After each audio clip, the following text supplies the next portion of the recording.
बिस्मिल्लाहिर्रहमानिर्रहीम, अस्सलाम वालेकुम, welcome to my channel. Hope कि आप सब ठीक होंगे। बहुत सारी दुआ है आपके लिए, आपकी फैमिली के लिए। अल्लाह पाक आपको हमेशा खुश रखे, सेहत और सलामती के साथ रहे। मैं हूँ राना रज़ा और आप देख रहे हैं मेरा यूट्यूब चैनल। मौला कायनात का एक कॉल है जो मुझे आज याद आ रहा था, तो मैंने कहा मैं आपके साथ शेयर करूँ। वो ये है कि देखें, हम जब भी अपनी बच्चियों के रिश्ते ढूंढ रहे होते हैं ना, तो हम क्या देखते हैं, हम उनमें क्वालिटी देखते हैं कि पैसा हो, कारोबारी हो, स्टाइल हो, खूबसूरत हो, ये सारी चीज़ें हम देखते हैं। जबकि कॉल क्या है, मासूमीन का कॉल है कि जब भी आप अपने बच्चों के लिए बर देखें तो ये सिर्फ सबसे पहले दीनदार हो, नमाजी हो, परहेज़गार हो, ऐसे बच्चे को देखकर शादी कर दें। आज की जो कहानी है ये भी एक ऐसी फैमिली की है जिन्होंने अपनी बच्ची के लिए एक अच्छे रिश्ते की चाह की, मगर उसको जवाब में क्या मिला वो आज की वीडियो का सरनामा कलाम बनने जा रहा है। और उसके बाद बहुत सारे माँ बाप के लिए इसके अंदर लेसन भी है कि आप क्या चीज़ सोचते हैं और अल्लाह ताला क्या उसको कर देते हैं। अच्छा जी, फैमिली शुरू होती है जी लंदन से हमारी कहानी, जहाँ पर एक पेरेंट्स अपने बेटे, जो कि बिगड़ा हुआ बेटा, ऐसा बेटा जो कि बिगड़ चुका है, जो कि गलत एक्टिविटी के अंदर है, वहाँ पर वो गलत तरह से उसकी परवरिश की गई और वो बच्चा इनके हाथों से निकल गया। और उसने एक ऐसी लड़की को जीवन साथी बनाने की कोशिश की जो कि मुस्लिम ही नहीं है और मुसलमान ही नहीं है, और एक ऐसी फैमिली जो कि दीन की पासदार होती है, दीन के अंदर रहती है। तो माँ बाप की कोशिश होती है कि वो अपने बच्चों के लिए ऐसे रिश्ते ढूंढे जो कि उनके दीन को आगे लेके चले, जो उनके बच्चों के अंदर इस्लाम की जो निकात है वो सारा कुछ डाले। तो जी होता ऐसा है कि जब ये लड़का रिश्ता इसका हो जाता है और जब ये लड़का अपने पेरेंट्स से बात करता है कि वो इस लड़की से शादी करना चाहता है, तो पेरेंट्स बिल्कुल हतमी तौर पे उसको मना कर देते हैं। और फादर जो है बड़े गुस्से में उसको कोशिश करते हैं समझाने की कि ये सारा कुछ ठीक नहीं है, आपने जो लड़की अपने लिए पसंद की है वो किसी भी तरीके से हमारे ख़ानदान की बहू बनने के लायक नहीं है। या तो अगर वो मुस्लिम हो जाती है, कन्वर्ट होती है, मुसलमान हो जाती है, तो चलो हम सोचते भी हैं। पर वो लड़का कहता है कि वो बिल्कुल भी मुसलमान होने को तैयार नहीं है और मैं भी नहीं चाहता, क्योंकि वो अहले किताब है, बस मैं भी अहले किताब हूँ तो हम कर सकते हैं। मगर बात बहुत ज़्यादा सीरियस हो जाती है, वालिदा की तबीयत ख़राब हो जाती है और आखिर बेटे को जो है वो हथियार डालने पड़ते हैं। और बेटा कहता है कि ठीक है, मैं आप लोगों की कहीं भी जगह पे शादी करने के लिए तैयार हूँ। अब यहाँ क्या होता है, कहानी यहाँ से शुरू होती है। अब माँ बाप जो हैं पाकिस्तान में फ़ोन करते हैं, क्योंकि वहाँ के रहने वाले जितने उनके जानने वाले, तो उनको तो उनके बेटे के तमाम जो है करतूत पता थे। उन्हें मालूम था कि इस बच्चा कैसा है, कितना बिगड़ा हुआ, क्या चीज़ ये हराम हलाल की तमीज़ नहीं करता। हर पार्टी में, हर जगह पर ये होता है गलत एक्टिविटी में, तो वहाँ उसको तो रिश्ता मिलना नहीं था।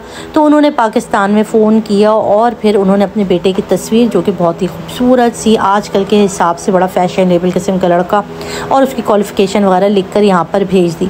अब मसला क्या है ना, पाकिस्तान के अंदर अगर आप किसी भी लड़की से, किसी भी लड़की के माँ बाप से पूछेंगे ना, तो प्योरिटी के अंदर वो लोग क्या रखते हैं, सबसे ऊँचा उनका होता है कि अगर लड़का बाहर का है ना तो वो फ़ौरन दे देते हैं। उनको लगता है कि बाहर जाके हमारी जो बेटी है ना वो राज करेगी, यहाँ के जो मसले मसाइल है वो भी नहीं होंगे।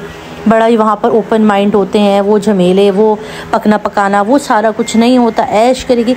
ये सोच यहाँ पर तकरीबन 80% पेरेंट्स की, मैं ये नहीं कहूँगी कि सबकी ये सोच है, नहीं भाई, हर इंसान अपनी सोच से सोचते हैं, मगर मेजॉरिटी की जो है ना वो सोच यही होती है कि भाई हमारा दामाद बाहर रहता है, हमारी बेटी बाहर रहती है। तो ये सोच हमारे यहाँ कॉमन है। आप इससे इख्तलाफ कर सकते हैं, इस पर मैं ये नहीं कहूँगी कि नहीं सभी ये सोचते, मेजॉरिटी ऐसा ही सोचती है।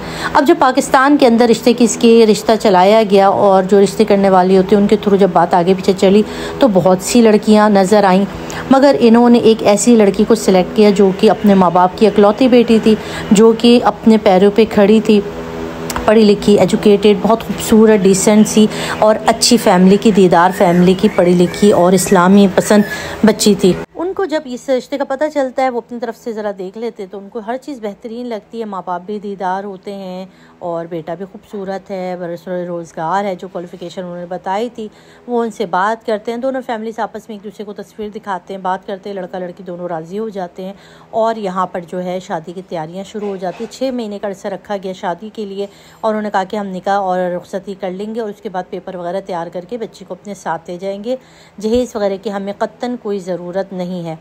अब ये लोग आ जाते हैं और यहाँ पर ये लोग पाकिस्तान एक होटल के अंदर अपना स्टे रखते हैं। 14 दिन के लिए ये लोग आए हुए होते हैं, होटल के अंदर ये स्टे करते हैं और यहाँ पर धूमधाम से इनकी शादी शुरू हो जाती है। 3 से 4 दिन के अंदर शादी के जो हंगामे होते हैं, शादी के तमाम तैयारियाँ होकर बच्ची रुखसत होकर होटल के वहीं पे आ जाती जहाँ पे उन्होंने अपना रूम बुक करवाया था। अब यहाँ पर शादी के बाद एक लड़की के अंदर तब्दीली एक जो लोग देखते हैं कि खुश खुर्रम होती है या एक वो चीज़ बच्ची में नज़र नहीं आई। जब उनकी खाला वगैरह ने उनसे जब मालूमात हासिल की तो उसने कहा कि भाई ये जो है ना लड़का थोड़ा सा उखड़ा उखड़ा है, मेरे से सही से बात नहीं करता, मुझसे उस तरह से पेश नहीं आता जैसे कि हम देखते हैं यूजुअली होते हैं लड़के। तो उन्होंने कहा शायद ये अभी नया है, इसके लिए माहौल अलग सा है, शायद ये वजह होगी। और वो इसी दिल के साथ ये माँ बेटे और उनकी जो फैमिली है वो शादी करके लड़की अपने ही पेरेंट्स के घर आ गई कि जब तक पेपर वगैरह तैयार होंगे, और ये वापस लंदन चले गए।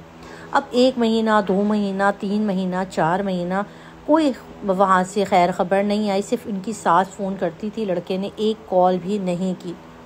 ये माँ बाप बड़े परेशान हुए। इन्होंने जो है वो कहा कि लड़की से बात की कि तुम्हें शायद कोई कॉल वगैरह आती हो, तुम्हारे साथ कोई हो। तो उससे कहा नहीं, ना तो मुझे कोई कॉल आती है, ना ही मेरे साथ कोई राब्ता रखता है ये लड़का। जो भी बात होती है उनकी सास के थ्रू ही होती है कि लड़का बिज़ी है, यहाँ पर है, वहाँ पर है।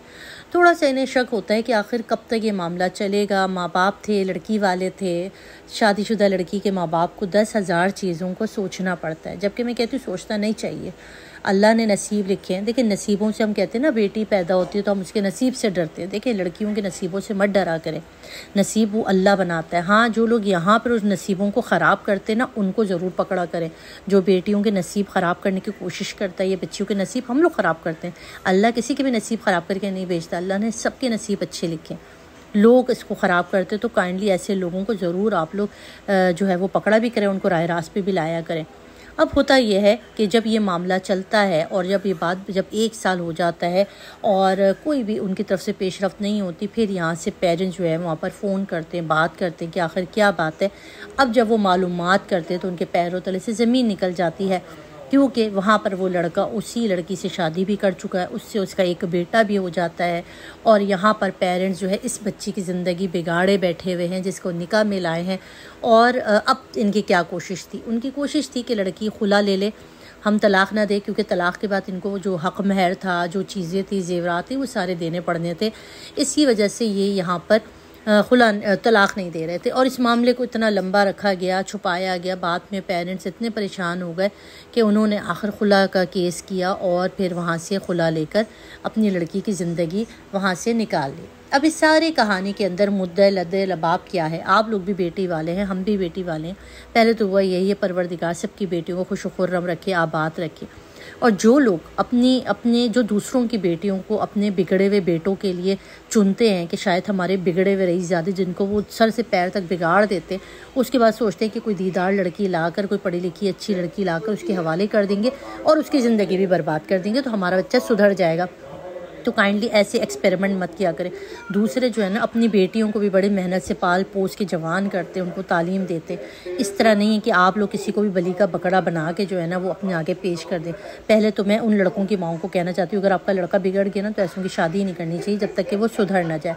किसी की लड़की की ज़िंदगी बर्बाद करने का आपको हक़ नहीं। अब उसकी ज़िंदगी तो बर्बाद हो गई। जब दाग लग जाता है ना पाकिस्तान में किसी के ऊपर केस की, भले वो 1 दिन की भी निकाह में रही हो, 1 दिन भी शादी में रही हो, तो फिर उसको अच्छे रिश्ते नहीं मिलते। फिर उसको रंडवे और अजीब अजीब किस्म के बूढ़े किस्म के लोगों के रिश्ते आना शुरू हो जाते हैं कि ये तलाक़ याफ्ता है। तो अल्लाह के वास्ते ये बड़ी एक ऐसी स्टोरी है जो कि आप सबको आगे शेयर भी करनी चाहिए और आपको इससे बहुत कुछ सीखना भी चाहिए कि आपको क्या चीज़ें मद्देनज़र रखनी है अपने बच्चों की शादी के टाइम। तो अपना रखिएगा बहुत सारा ख्याल, दुआ में याद रखिएगा। अल्लाह हाफ़िज़।